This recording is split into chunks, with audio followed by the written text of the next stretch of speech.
Pourquoi est-ce que la Bible rencontre autant d'opposition? Pourquoi il y a tellement de gens qui essaient de dire qu'elle est fausse, qui essaient de prouver qu'elle est fausse? Pourtant, une étude a clairement montré que c'était le livre le mieux conservé qu'on ait sur la planète. Mis à part la Bible, le texte duquel on a le plus de manuscrits, c'est la guerre des Gaules.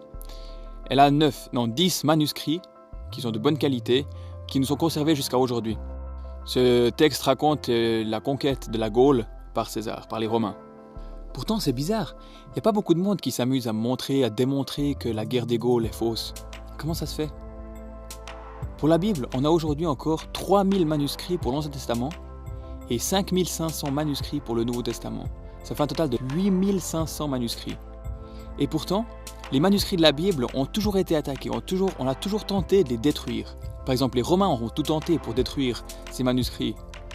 Je sais que ce n'est pas une preuve que la Bible est vraie, mais il faut avouer que ça donne quand même l'impression qu'on a affaire à quelque chose de surnaturel.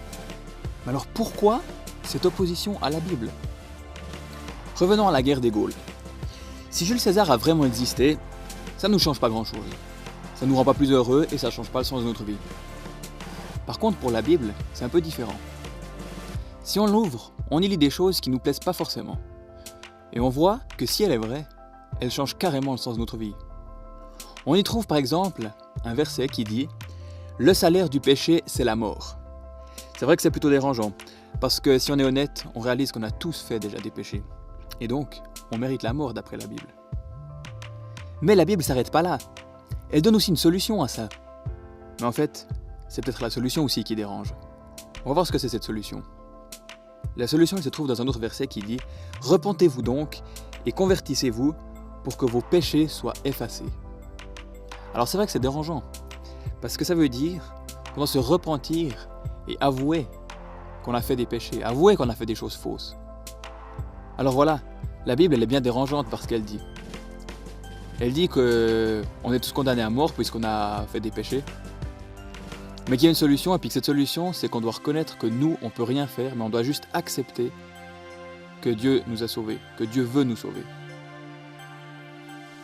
Alors il nous reste deux possibilités. La première, c'est dire la Bible elle est fausse. Mais avec ça, il faut aussi réussir à expliquer ces 8500 manuscrits qui nous viennent de je sais pas où alors. La deuxième possibilité, c'est croire que la Bible est vraie. Et reconnaître qu'on a fait des péchés, et les confesser à Dieu, et croire au Seigneur Jésus.